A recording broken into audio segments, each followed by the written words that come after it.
manalangin, magiging pong mapuspusan ng ating hindi lang po yung isipan, kundi yung puso natin para meron po tayong lakas para magpatuloy sa ating misyon sa ating Biblical Apostolate. Welcome po sa ating mga kapatid nandito po sa Zoom meeting. Ngayon din po sa ating mga kapatid na nanonood po sa Facebook Live at sa YouTube channel ng Arkham Ministry of Biblical Apostolate po. Ngayon, ang ating pong host parish or volunteer parish ay ang Archdiocesan Shrine of St. John the Baptist po. Kakatapos po yung fiesta nila, so they are full of joy, di ba? Well, more than 1 week na po. Pero alam ko na masaya sila dahil binisita sila ni Cardinal at maraming pong tao. Promise, I know kasi I was there last year po sa kanilang pong motorcade. Ang dami nila. So maraming salamat po. Kahit busy po sila mga kapatid natin kasi sila po ay katekista halos lahat o lahat. No? At sila ngayon ay mag-share po sa atin. So, let us start po sa ating phone recap or summary ng ating last week's reflection na pangmunuan po para sa atin ni Sis Malu Evangelista. Good evening po, Sis Malu. Okay. Good evening po sa inyo, Father Ado, Sister Lacis, mga Bible Apostles, at iba po pong mga tagapakinig natin mga kapatid. Ako po ang naatasan na magbigay ng summary ng exposition ni Father Ado last week. Nabanggit po ni Father Ado na tayo ay nasa karaniwang panahon na, ngunit mayroon pa tayong ipinagdiriwang na solemnity. Ito ang dakilang kapistahan ni San Pedro at San Pablo na ginaganap tuwing June 29. Ito rin ay tinatawag na Pope's Day. Ang ebanghelyo ay patungkol kay San Pedro at ang pangalawang pagbasa naman ay tungkol kay San Pablo. Sa ebanghelyo, si Jesus ay kasama ang kanyang mga alagad papunta sa Cesarea ng Pilipos na nasa extreme north ng Israel. Ito ay halos nasa labas na ng bayang Israel. Dito, tinanong sila ni Jesus, sino ba ako ayon sa mga tao? Mahalaga ang tanong na ito sapagkat dito malalaman kung gaano kilala si Jesus ng mga taong ayon sa kanilang narinig, nabasa o natutunan nila. Ito ay nasundan pa ng mas malalim na tanong. Ang pangalawang tanong ni Jesus ay, ngunit sino ako para sa inyo? Naging mas personal ang kanyang tanong. Ang hinihintay na sagot ng Panginoon ay hindi lamang kung ano ang pinag-aralan o itinuro sa atin ng ibang tao. Ang ibig sabihin ni Jesus ay, sino ako para sa iyo? Ano ako sa iyo? May kaugnayan ka ba sa akin o ako sa iyo? May lugar ba ako sa buhay mo? Parang natigilan ang mga alagad, ngunit si San Pedro lamang ang nakasagot. Ang sabi ng Panginoon, ang sagot ni San Pedro ay hindi galing sa laman at dugo, ngunit ito ay inilahad sa kanya ng Amang nasa langit. Excuse me. Ang hinahanap ni Jesus sa atin ay kung ano ang ating karanasan natin sa Kanya. Kung titignan natin ang Biblia, si San Pedro at San Pablo ay ang mga taong pinili ng Diyos. Sila ang mga haligi ng simbahan, mga institusyon. Sa simbahan, meron tayong hierarchy at ito po ang ang papa, mga kardinal, obispo, mga pare, laiko. Excuse me. At meron din tayong tinatawag ng mga charism. Ito po yung mga misyonero, mga propeta, mga katikista. Hindi po sila maaaring paghiwalayin. Para po itong baga na may dalawang parte na hindi maaaring paghiwalayin. Hindi mabubuhay ng maayos ang tao kung isa lang ang kanyang baga. Kaya nga, si San Pedro at si San Pablo ay nagtutulungan. Sino po ba ang dalawang taong ito? Sila San Pedro at San Pablo ay may malalim na karanasan kay Jesus. Unahin po natin si San Pedro. Si San Pedro ay impulsive, pabigla-bigla. Kung ano ang kanyang naisip at nakita o kung ano man ng kanyang naramdaman ay gagawin na lang niya.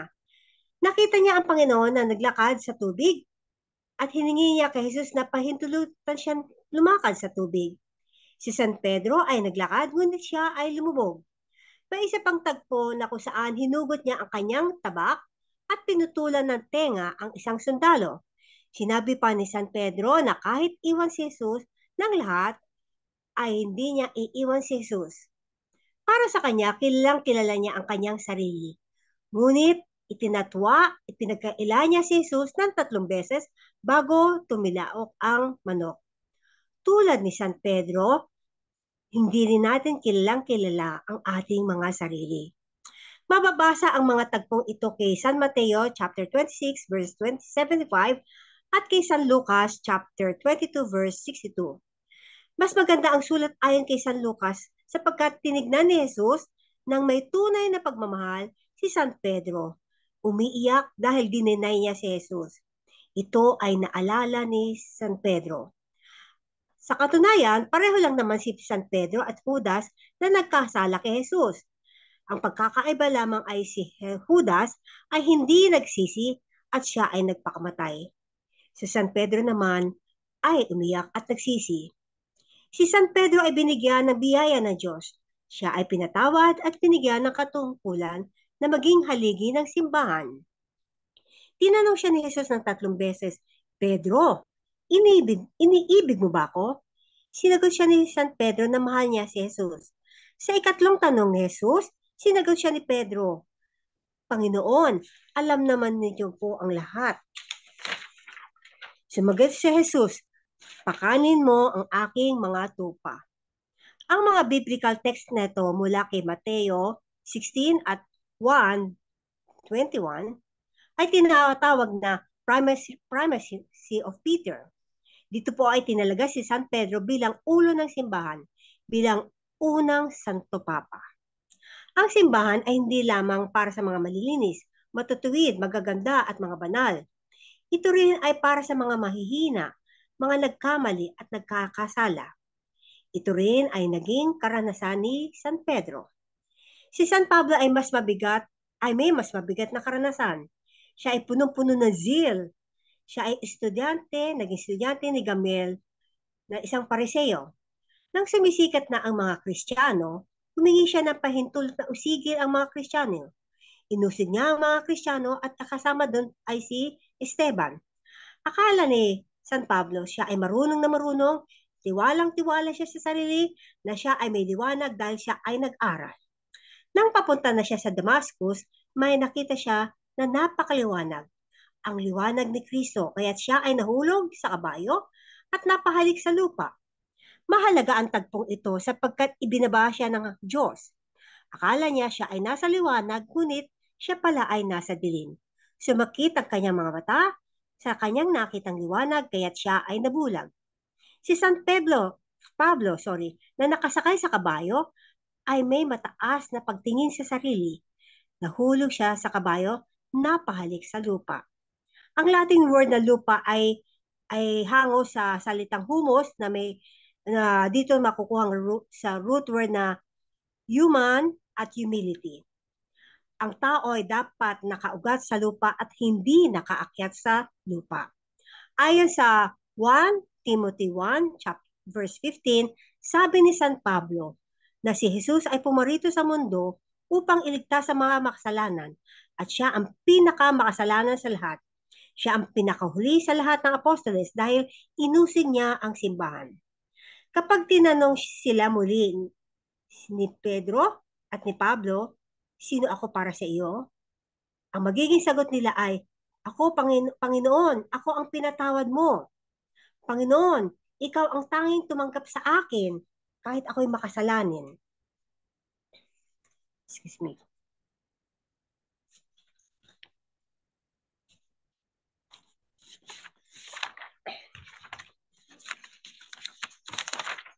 So, may mahalagang sinabi rin si Jesus kay Pedro. Tinawag si Simeon na Pedro, na ang ibig sabihin ay Petrus sa Latin, Pietro sa Griego, at Cephas sa Aramaic, na ibig sabihin ay bato. Ikaw, Pedro, ay bato, dito ko itatayo ang aking simbahan. Sila ang haliging bato ng simbahan. Mahahalaga ang pader na bato, mga haliging bato. Pero sino nga ba ang tunay na haligi ng simbahan? Si Jesus ang panulukang bato o cornerstone na siyang pinakamahalagang bato para maging maayos at matibay ang pundasyon ng ating simbahan. Si Jesus ang nagtatag ng simbahan, si Jesus ang ulo, at tayo ang katawan ni Kristo. Maraming iskandalo ang nangyari at nangyayari sa ating simbahan mula sa Santo Papa, mga obispo, mga pari, mga reliyoso, mga laiko.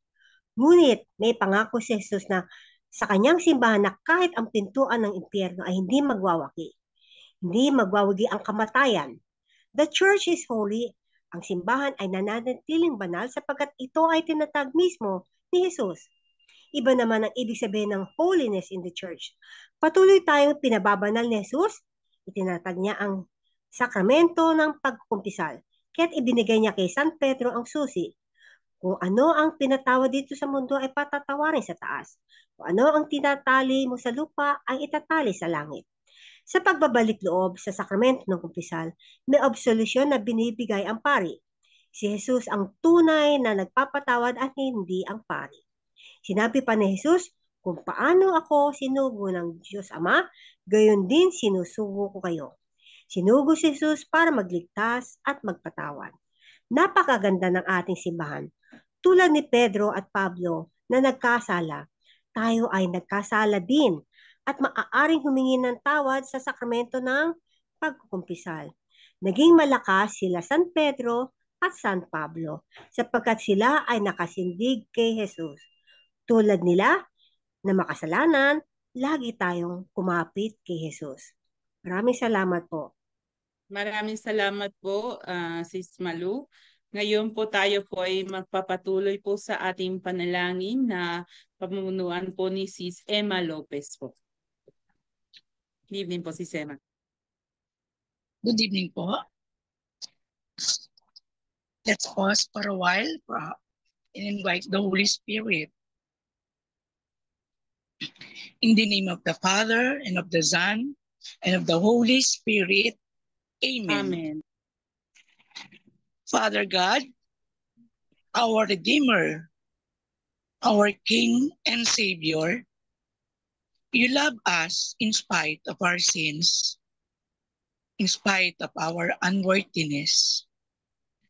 We ask forgiveness that sometimes in our ministry as Bible apostles, we're tired of our mission to introduce your mercy and compassion to our brothers and sisters near to us, to our neighbors, especially to those who did not experience your love.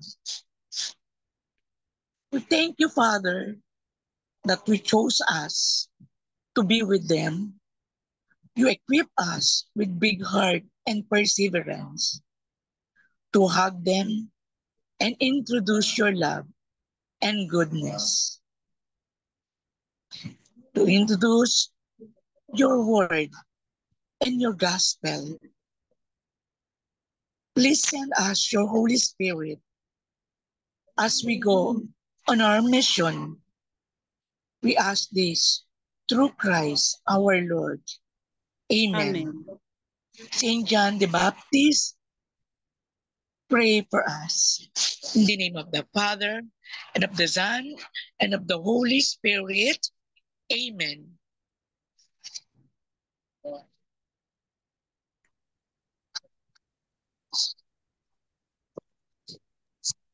Maraming salamat po, Sis Emma. So ngayon tayo po ay magpatuloy po sa ating panalangin. Hilingin natin ang tulong ng banal na Espiritu.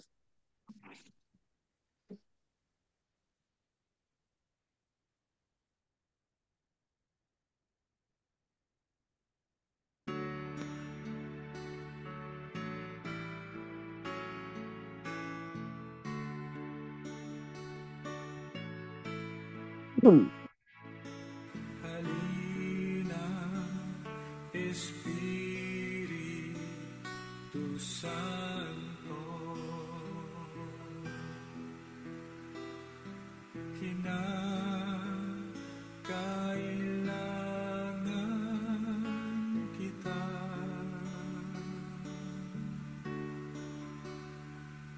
sigla at lakas ng mahina. Pag-asa ka namin lahat.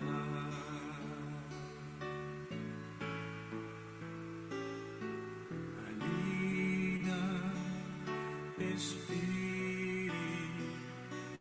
Santo, kinakailangan kita.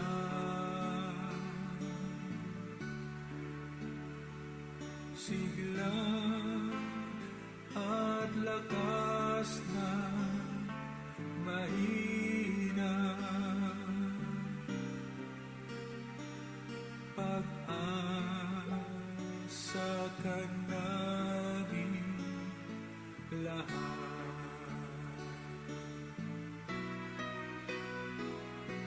Halina, Espiritu Santo,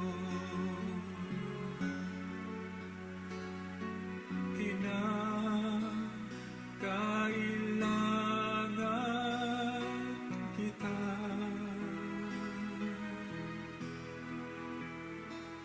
Sigla at lakas ng mahina.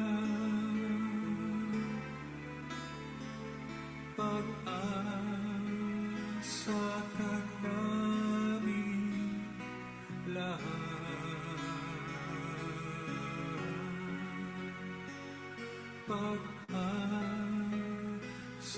ka namin lahat.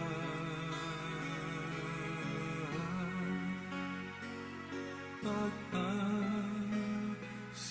ka namin lahat.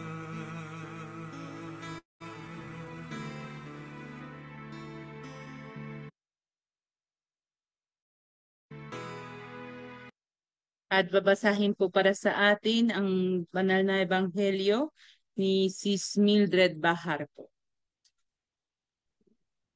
Good evening po, Sis Magandang gabi Mildred. po, Father Ado and Sister Lacey at ang aming kapwa Bible Apostles.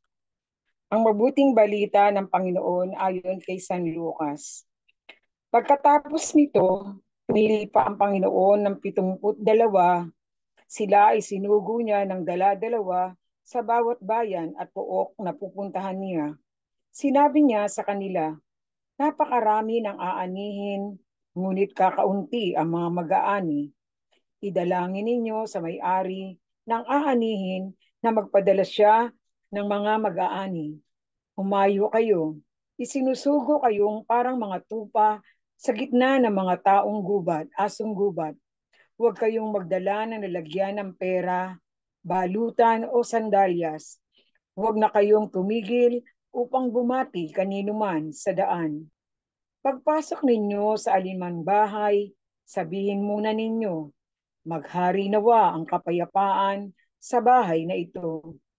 Kung maibigin sa kapayapaan ang nakatira ninyo, kung maibigin sa kapayapaan ang nakatira roon, tatanggapin nila ang kapayapaan ninyo. Ngunit kung hindi, babalik sa inyo ang inyong basbas. Makituloy kayo sa mga bahay na iyon at huwag kayong magpalipat-lipat ng tinutuluyan. Kainin ninyo at inumin ang anumang ihain sa inyo sapagkat ang manggagawa ay karapat dapat tumanggap ng sahod. Pagpasok ninyo sa isang bayan at tinanggap kayo, kainin ninyo ang anumang inihain sa inyo. Pagalingin ninyo ang mga may sakit doon at sabihin sa mga taga roon, malapit na sa inyo ang kaharian ng Diyos. Ngunit pagpasok ninyo sa isang bayan at hindi kayo tinanggap, pumunta kayo sa mga lansangan nito at sabihin, pati ang alikabok na inyong bayan na dumikit sa aming mga paa ay inaalis namin bilang babala sa inyo. Ngunit pagkatandaan ninyo, Malapit na ang kaharian ng Diyos.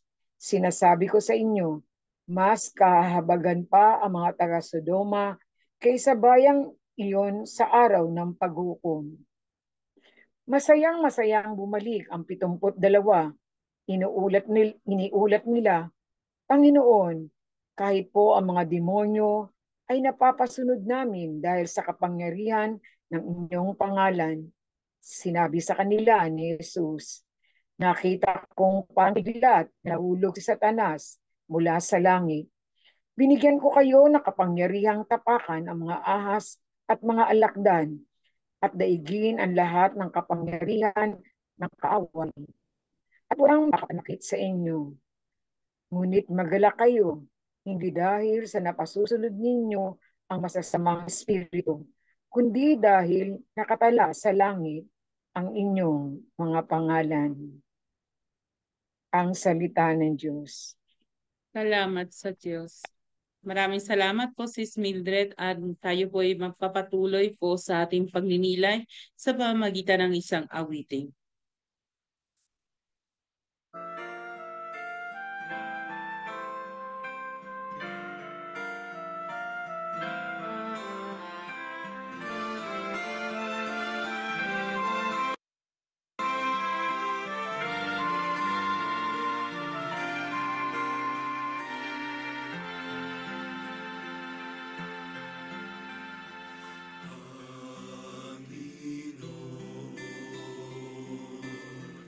Turuan mo akong maging bukas palad.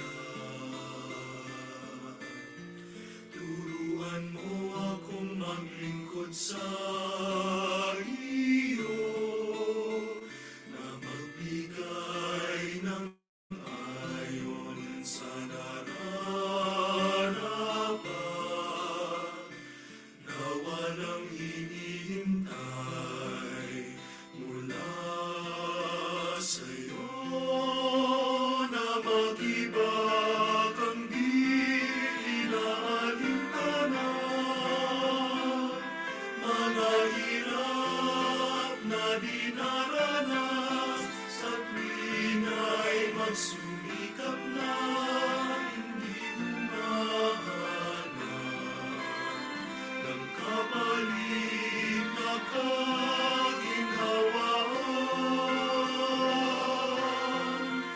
na di naghihintay kundi ang aking mabati, na ang loob mo siyang sinusundan.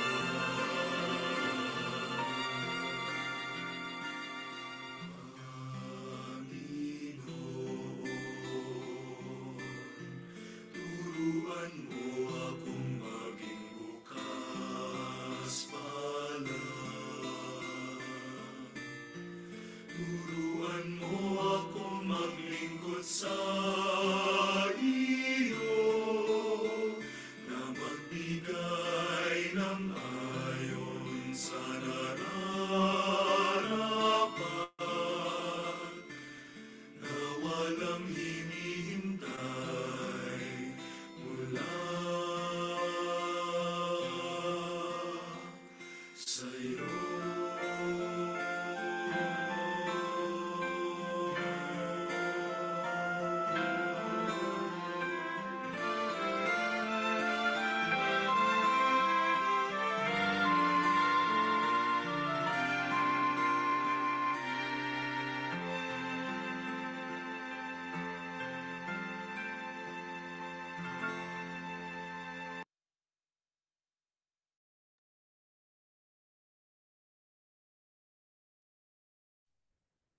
Tayo po ngayon ay makikinig po sa ating po mga sharers. Ang first share po natin po ay si Sis Dolor Bien. Sis Dolor po. Magandang gabi po sa lahat, kay Father Ado, kay Sister Lacis at lahat ng ah, nakikinig ngayon ng mga nasa Bible ministry. Pagpasensyaan niyo po ang aking boses sapagkat ako'y nagkasakit. Anyway, yung gospel po about na galing kay Luke. Ang para din pong tayo na kapag sinusugo tayo sa mga pagsubok sa pagpapalaganap, lalo-lalo na yung mga katikista, parang kung minsan nakakalimot po na, nakakalimot po na akala natin yung galing ay sa atin lamang. Nakakalimutan natin na ginagawa natin yon dahil sa Panginoon. So, nagkakaroon po ng kulay. Pero aaminin ko po at the start, I experienced just the same, um, especially during my younger years, na pag medyo mapalad po kung siguro may mga magulang akong may kaya. So, maayos po yung edukasyon ko at lagi po ako kasi nasa taas na parang lahat ay pinadhana na sa akin. So, wala po akong takot. And then came a time na bumagsak ang negosyo. And then even when the sisters and priests of the school where I'm studying asked that I can stay because I can be a scholar kahit na uh, kasi nga na bumagsak yung negosyo natin. I did not stay. I went with my siblings to study in public school. Noon, nakala ko sa akin lang yung galing. And then, nung tumagal na, si Kristo kusang nabuhay sa kalooban ko. I see things differently. Parang every time, because I'm a lector, commentator, every time I will read or I will be a commentator, ang tangi ko lang dasal, Lord, pahiram po ng inyong tinig, pahiram po ng inyong mga dila, pahiram po ng inyong kalooban. So that kapag nabasa ko to, ay kayo po ang magsalita. I never missed that prayer. And then there were times like yesterday nga po talagang masama. And then nagising pa rin ako ng 6 a.m. for my mass service and my headache is gone. So I have to move on to my service. Tapos natakot ako because my voice is shaky na ganito. And I did not even take that thermometer to check whether I have fever kasi sobrang sakit naman talaga ng ulo ko. I don't wanna know. So, true enough, when I get to the lectern, I got my voice back. So, nakapag-misa ako, I was able to do my duty. And then I have another challenge the following Monday. Sobrang taas na pala nung lagnat ko nun. And sabi ko, but there's no one else who would take my place.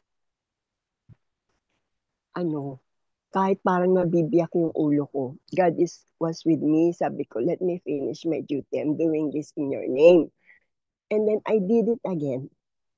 So, pero marami pa rin challenges like, syempre pag tayong mga babae, parang mas understandable that we're able to keep our faith, strong at our faith. We apparently pray a lot. Never mind if we pray properly because there really is a proper prayer. Tapos, and then normally our husbands do not. And then I used to visit the Sisters of Regina Rosario in Quezon City. And then one time my husband went with me. And then nagsumbong ako sa madre. Sabi ko, Sister, si husband, pag ninayaya ko naman sumasama. Pero hindi siya magkaroon ng change of heart. Ba't ganun? Sabi ko ganun. He will do the contemplative prayer. Pero parang, in short, I was relating to the sister that hindi siya sa my caliber in our faith. Hindi siya in my caliber in terms of our practices, our devotion. Tapos, yung sabi sa akin ng madre is an awakening because sabi lang sa akin ni sister, the Lord in His time. Tapos ako natulala, ako pala yung judgmental, ako pala yung lost. And then we met a friend after and sabi niya, where have you been? Sabi nung friend na husband ko. Bakit parang nag-glow kayo? I was asking him, anong nag-glow? There's something in you both that glows. Saan kayo galing? Like, oh, you're joking. Anong glow?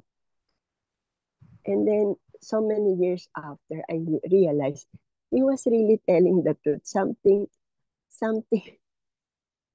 went on during that visit. And siguro magkaiba lang ng practice, but we see God in many ways. Sometimes, akala natin sa pagluhod lang makikita ang Diyos. Pero ako kasi yung trabaho ko, maraming challenges eh. Even if you do your best, and kahit sa ating ministry, even if you serve your best, you cannot stop people from criticizing you. Kumbaga, kung minsan, mas malapit pa nga ang tukso sa mga nagsiservisyo. Kaya sinabi doon uh, sa gospel kanina na dapat ininstakan ang mga disciples that to be like lambs among wolves. Ibig sabihin, very vulnerable. Lahat tayo vulnerable into lahat ng tukso. Kahit pagano pa tayo kalapit sa simbahan, lagi nating iisipin na magkakasala tayo, and we only have to hold on to God. Naku, alam nyo, sa dami ng napasukan kong trabaho, miracles do happen. Ultimo sa traffic, there was a time I was working in Ayala. Ang hirap-hirap, bumalik na ako sa office kasi hindi ako makasakay. And then, after 2 hours, I went down to take the bus again. Tapos ang hirap-hirap. Tapos, sabi ko, I utter a prayer. Sabi ko, Lord, pauwiin mo na ako. Kasi napapagod na ako. Alam mo, meron tumigil dyan mismo sa kinatatayuan ko. And I got a ride. So, kahit when you're with Him, when you surrender everything to God, nothing is impossible. Ultimo apoy ng sunog, kaya niyang tanggalin. Ultimo sakit, actually may mga times pa nga na, kung minsan hindi mo nakikita ano yung purpose niya, tapos halos dagukan na yata ako para makita niya that you turn the other way. Tapos, I learned my lesson. Sabi ko, when I started clinging on Him and sabihin na, it's not me, it's you, mas madali ang buhay. Kahit anong gawin mong critic, kahit anong gawin mong put down, I will only pray na, Lord, bahala ka na dyan. Hindi ko kaya. Okay? Pero, sometimes, hindi mo rin masasabing it's easy to surrender. It takes time na maranasan mo talaga how Lord will work in you. Kapag nakita mo na talagang si Jesus ay nasa iyo and you surrender everything to Him, madali ang buhay. I take the chance because I talk to a lot of people. So I take the chance to share mga konting lessons I got from gospel, from sermons ng mga pari, from experiences. And that's my small ministry when I get to talk to people especially during interview, who are more often than not lost. And then, I'm happy na pag minsan nandito na sila, naging kasama ko, o kaya meron akong na-meet again, hindi nakapasok yun. I just met him again in the street and he remember what I told him. Pero doon siya bumangon kay Kristo. Thank you very much in po. that sharing. Opo, thank you po very much, Sis Dolor. At maraming salamat kahit po sabi niyo po may sakit po kayo po ay nagbigay po ng inyong sharing. Maraming salamat po. Thank you, Ganun po, sister. magpatuloy po tayo sa second sharer po natin, si Sis Lily Kabakang po. Sis Lily, good evening po.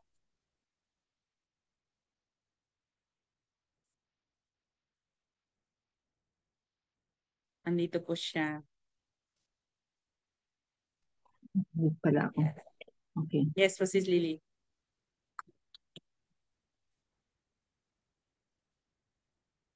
Okay. Good evening po sa lahat ng bumubuo ng biblical spirituality ministry, no? Dito po sa here in this chapter of Luke, chapter 10, verse 1 to 12, Jesus sends out the 72 disciples or the 72 servants. Here we can see, or we have read about the harvest. We know that there was harvest because there is the sower. So after the harvest, or better still, during the harvest time, there should be the reapers. The reapers, if they don't reap the harvest at the right time, ang mangyayari, these plants or whatever thing to be harvested, they will be spoiled or they will rot.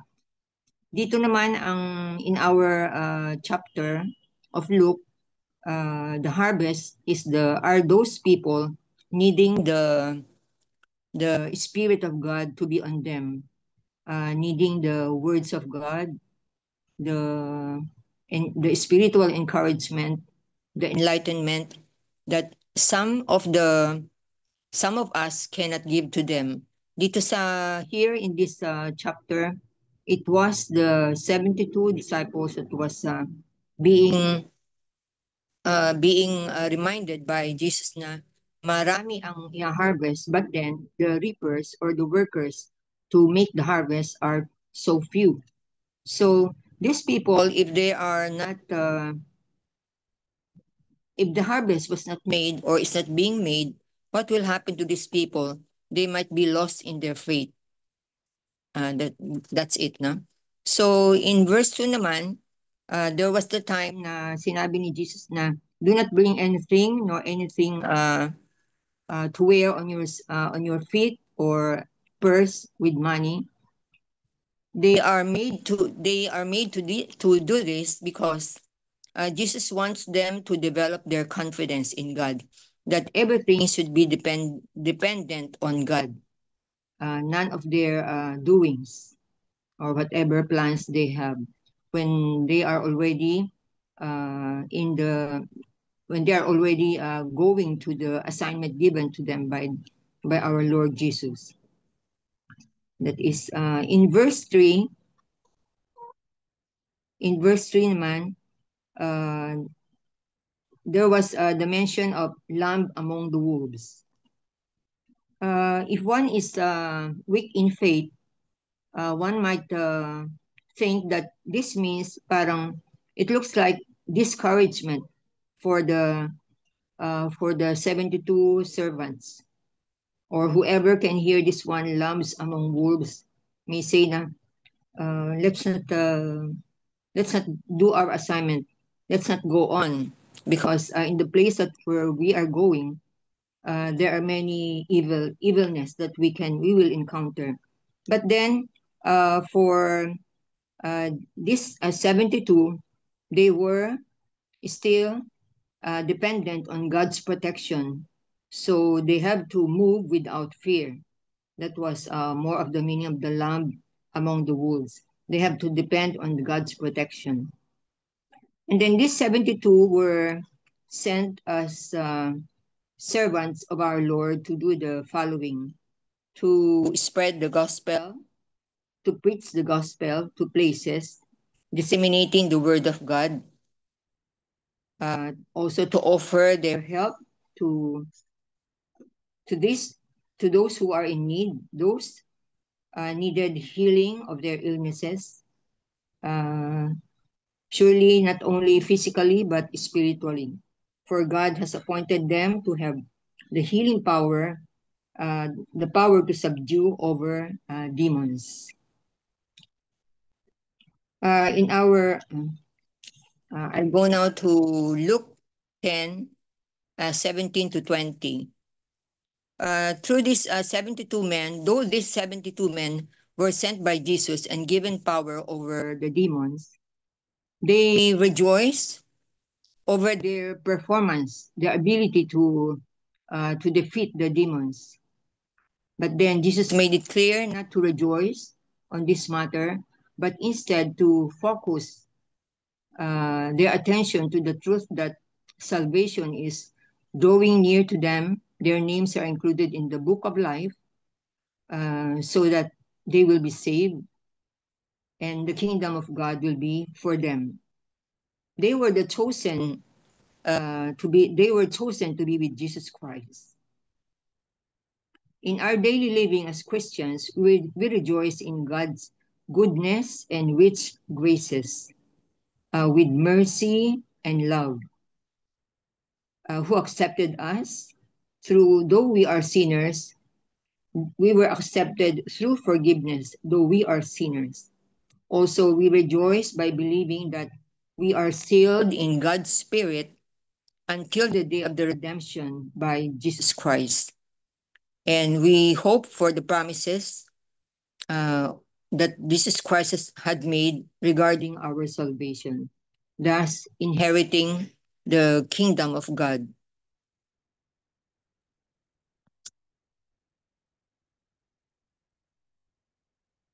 In the application to our daily lives, similarly, we should share God's word of salvation, His love, His mercy, His goodness and grace, trying also to do our best to help those who are needy, particularly the old women, the widows, the orphans. And those, especially also, are those who are lost in their faith. Marami tayong nakikitang ganito na parang lumilihis na landas. If we have the chance, if we have the opportunity to meet this kind of people, we should try our best. We have the 3 T's, the talent, the treasure, the time, to ask for the grace of God to be able to do this. My prayer intention for my sharing, may God's grace help us to fulfill our Christian duties, just like the 72 disciples. May the Holy Spirit prompting be always present in our eyes, in our ears, and in our hearts. In Jesus' mighty name, amen. Thank you po. Maraming salamat po, Sis Lily. So ngayon, tayo po ay magpatuloy po sa ating pong exposition ni Father Adonis. Good evening po, Father Ado po. Gandang gabi, Sister Lacey, sa mga kapatid, sa mga Bible Apostles natin from San Juan na naging host ngayong gabi. Yung mga kapatid natin sa Facebook Live, no, na sumusubaybay at kasama natin palagi ang nagninilay ng salita ng Diyos. No? Ngayon, mahalaga itong ibanghelyong ito dahil dito ay tinutukoy yung misyon ng bawat Kristiyano. At yung mga salita rito ay mahalaga. Halimbawa, yung 72, no, sa ibang version ay 70, sa iba naman ay 72. At itong numerical symbol ay mahalaga sa Biblia. No? Itong 70 or 72, ito yung, kung babasahin natin sa Book of Numbers, ito rin yung mga elders, no, na pinili ng Diyos na magkaroon ng espiritu para tulungan si Moises, no, na pamahalaan yung bayang Israel.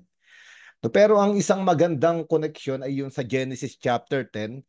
No, dahil sa Genesis chapter 10, nandoon yung list of nations. No? Sa panahon noon, ang buong daigdig ay binubuo ng 70 nations. No?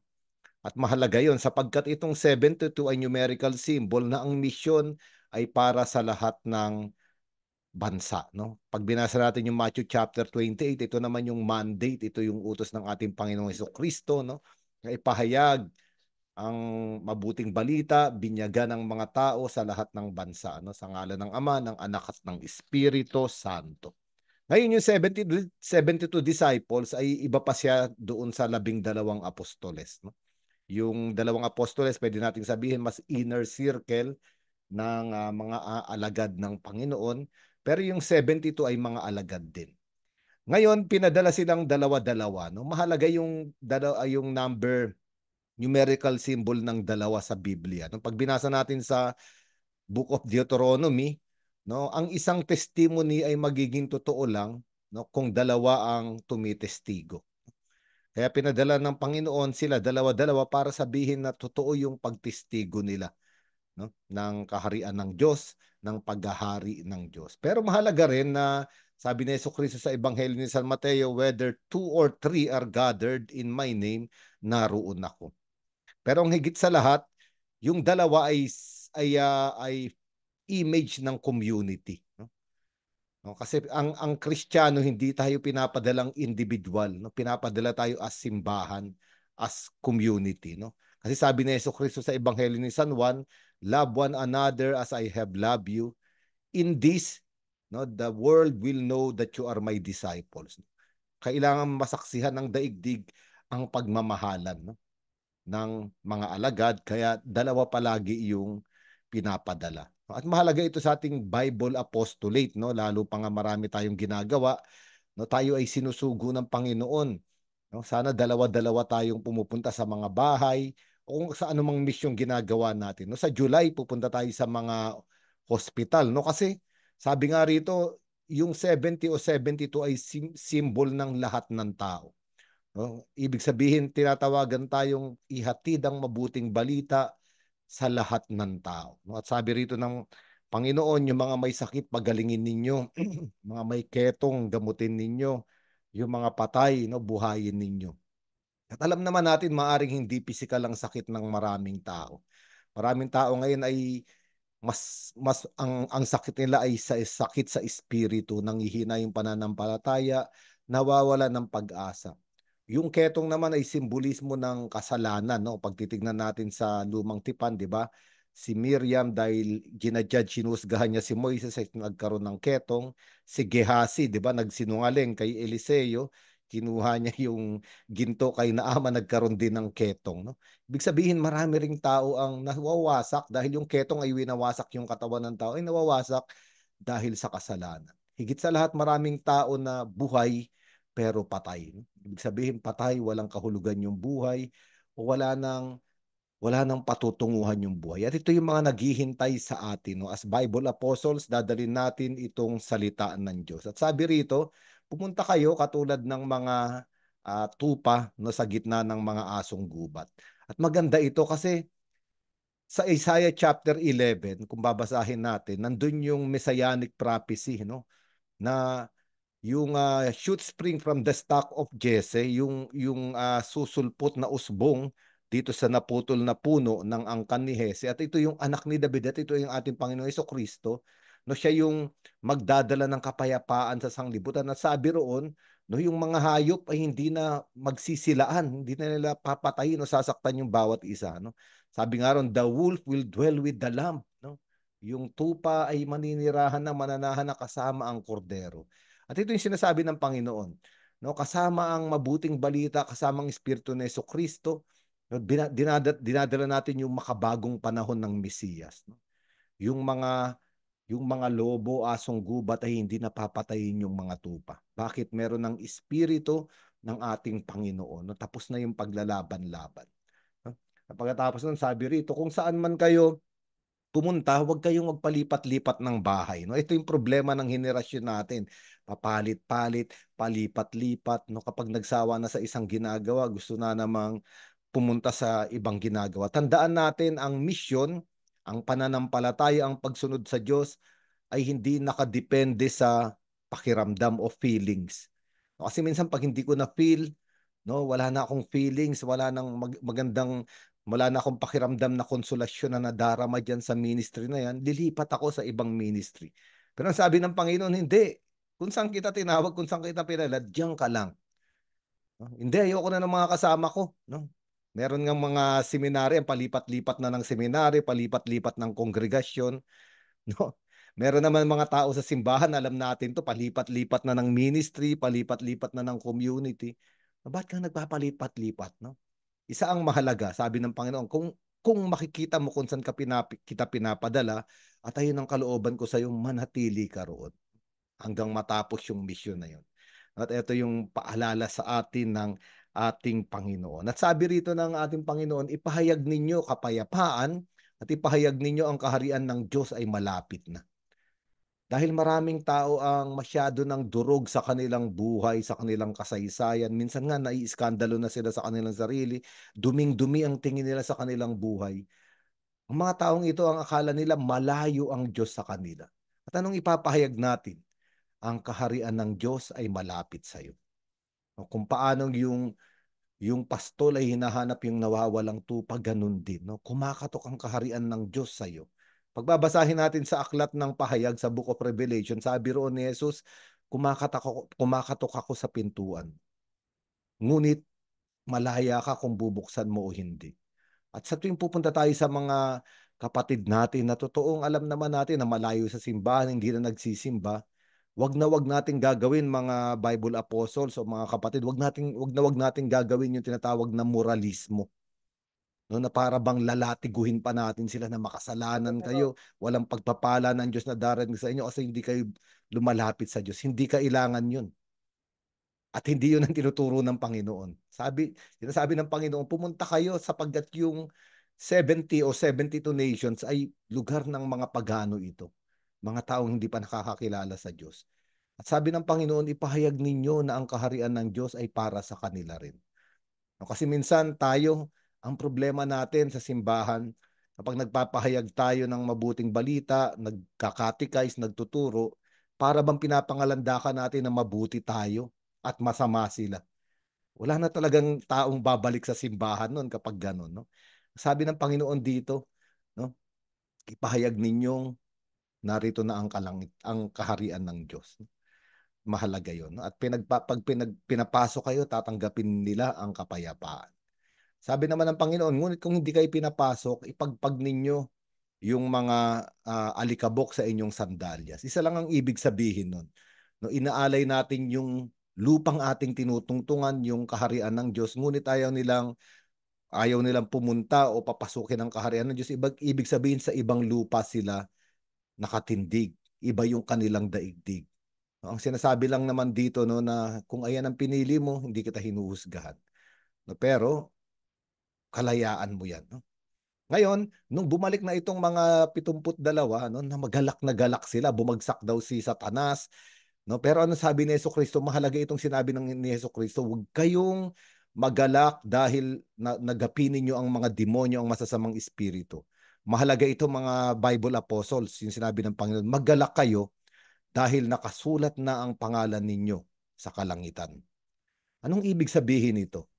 Sa Ebanghelyo, maraming sinabi sa ang ating Panginoon, pero isa yung mahalagang maunawaan natin nakaugnay nitong pangalan na nakasulat sa kalangitan. Sabi ng Panginoon, huwag kayong mag-iipon ng kayamanan dito sa lupa. Nanakawin niya ng mga magnanakaw, sisirain niya ng mga tanga, ng mga insekto. Bagkus, mag-ipon kayo ng kayamanan sa langit. Ang ibig sabihin, ang pagiging alagad ng Panginoon, ang pagpapahayag ng salita ng Diyos, sabi nga rito ng Panginoon, ay walang bayad. Kaya hindi sila pinagdadala ng bag, no, ng pitaka. No? At nagpapahayag tayo hindi dahil mangungulekta tayo. No? Dahil hindi naman tayo nagpapahayag para kumita ng pera. Nagpapahayag tayo para sabihin na malapit na ang kaharian ng langit. At habang ginagawa natin iyon, nang walang bayad, nag-iipon tayo ng kayamanan sa langit. Sa ganun paraan, nakasulat yung ating pangalan sa langit. No? At ito'y mahalaga. No? Alam nyo ba, nung bininyagan tayo, merong baptismal register. Ayun yung simbolo no, na naisulat yung ating pangalan sa langit. Kaya tinatabi ng simbahan yun. Nung bininyagan tayo, nakasulat yung pangalan natin sa langit. No? Ngunit mahalaga na mag-ipon ng kayamanan sa langit. At nangyayari ito sa tuwing ipinapagamit natin sa Panginoon yung ating bibig. Ipinapagamit natin sa Diyos yung ating katawan. No, minsan totoo, nauubos yung oras natin. Nauubos yung lakas natin. No, nawawalan tayo ng panahon sa mga dapat natin gawin. Pero sabihin ko sa inyo, tapat ang Diyos. Sapagkat hindi natin, sabi nga, we cannot outdo the generosity of God. Palagi siyang generous. No? At higit sa lahat, generous siya dahil nakasulat yung yung pangalan natin sa langit. No? Kaya nga mga Bible apostles, meron tayong, sa July, meron tayong mission month. No? Gusto ninyong maisulat yung pangalan niyo sa langit? Gusto ninyong mag-ipon ng kayamanan sa langit, no? Sumama tayo. Tatlong mga prisons ang pupuntahan natin, no? Yung correctional sa Mandaluyong, tapos yung Manila City Jail, no? Parehas, no, sa women's section sa men's section, at yung sa mga youth, yung mga youth na nire-rehabilitate sa MYRC, no? At ito'y napakaganda, maganda itong pinagdinilayang nating ibanghelyo, no? Nandoon tayo para sumaksi, no, na ang kaharian ng Diyos ay para rin dito sa mga taong nakakulong. Karamihan ng mga nakakulong, hindi lang sila nakakulong sa rehas. Nakakulong sila sa kasalanan, nakakulong sa galit, nakakulong sa kawalang pag-asa. No? At maaring ito yung panahon ng Diyos, paraan ng Diyos, no? Ipaabot sa kanila na kahit nakakulong ka sa rehas, pwede ka nang lumaya. No? Sapagkat ito yung dalang mabuting balita ng ating Panginoon. Okay, sige, pwede na po tayong manalangin. Yung mga kapatid natin, Bible Apostles na naririto sa Zoom, kung gusto niyo pong magtaas ng panalangin, pwede kayong mag-unmute at itaas ninyo ang inyong mga panalangin.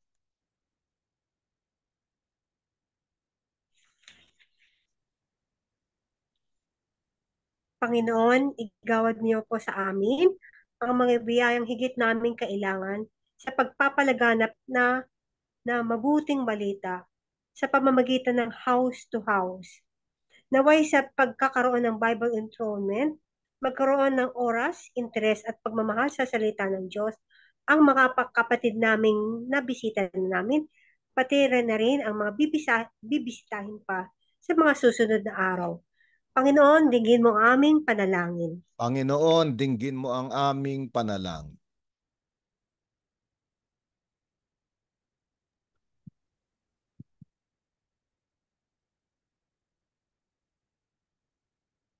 Panginoon, Panginoon, nananalangin po kami na sa aming pagmimisyon sa pagdadala ng mabuting balita ng Panginoon sa lahat, na tulad ng nasa mabuting balita ngayon na kami ay pinapadala na parang mga kordero sa gitna ng mga asong gubat. Nawa bigyan mo kami ng kalakasan, Panginoon, na nagmumula sa iyo. Gabay ng Diyos Espiritu Santo upang aming maisagawa ang gawain ng mga manggagawa na nangangailangan, na kinakailangan ngayon sa anihan. Panginoon, palakasin mo po kaming lahat na naririto sa Ministry on Biblical Apostolate, sa buong Archdiocese at sa lahat ng mga parokya. Nanawa, kami po ay patuloy na maisagawa ang tungkulin namin po na ito sa iyo, at mas marami kaming madalang kaluluwa po sa kalangitan, at mas mapalapit pa po sa iyo. Manalangin tayo sa Panginoon. Panginoon, dinggin mo ang aming panalangin.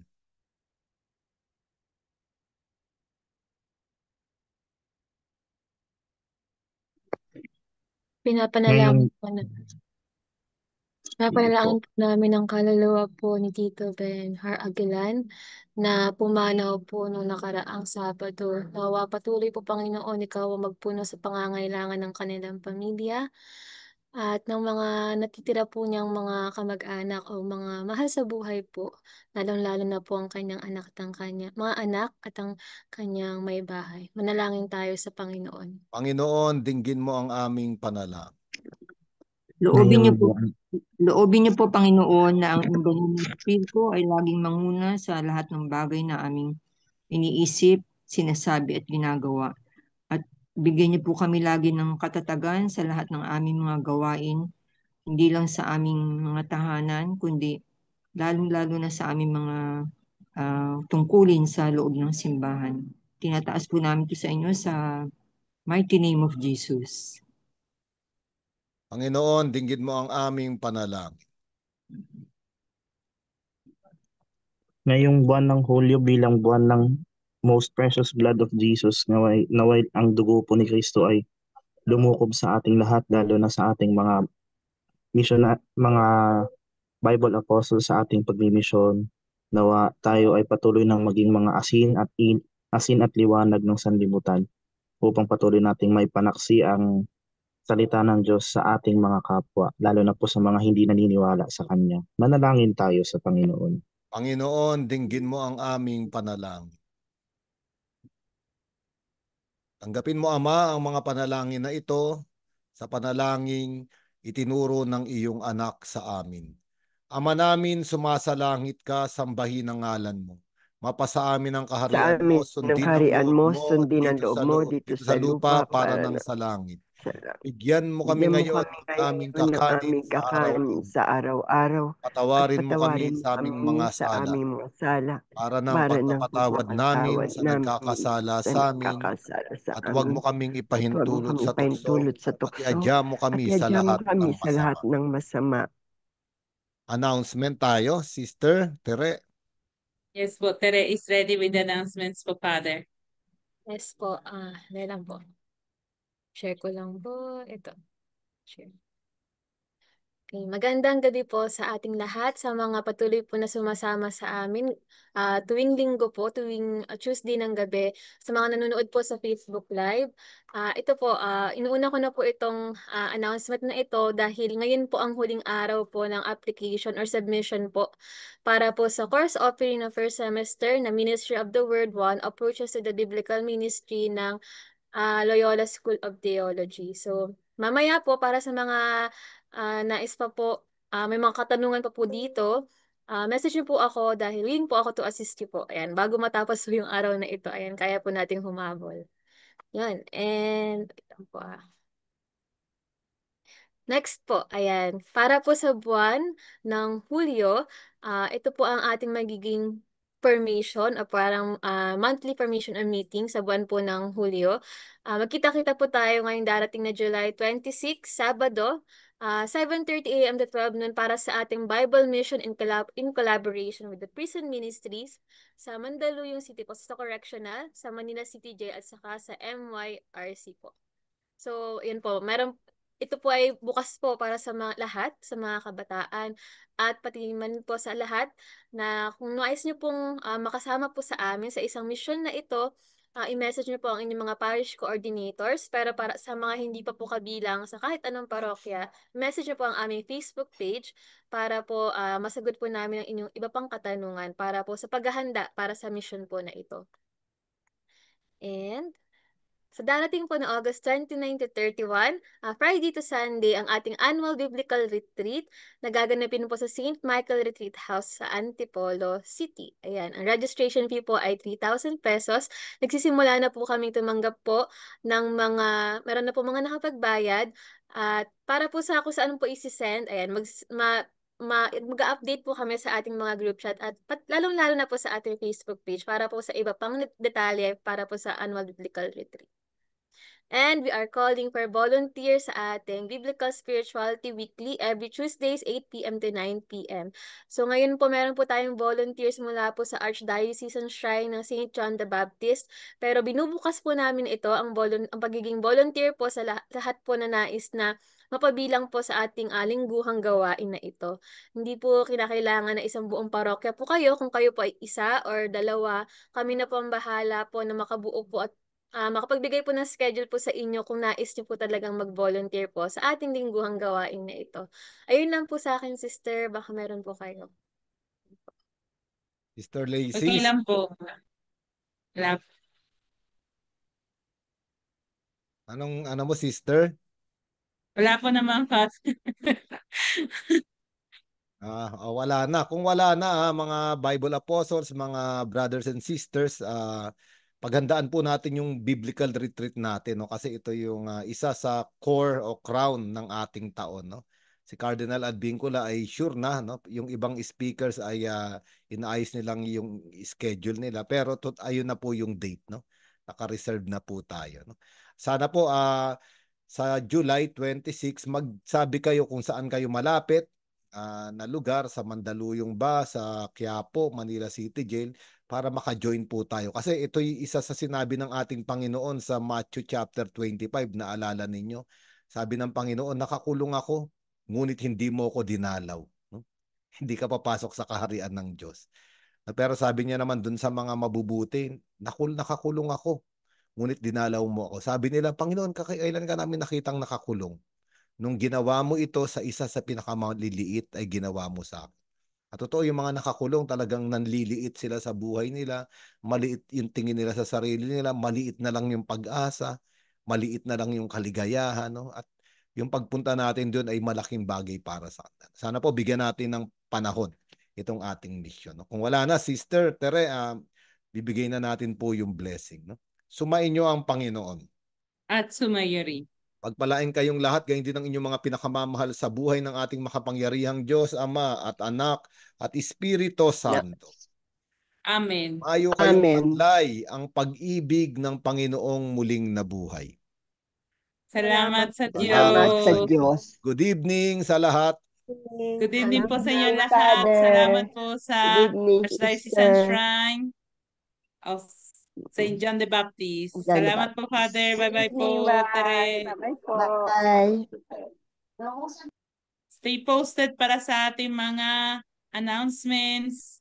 Post ni Tere. Thank you, thank you. God bless you po. Salamat po sa St. John the Baptist. Thank you po.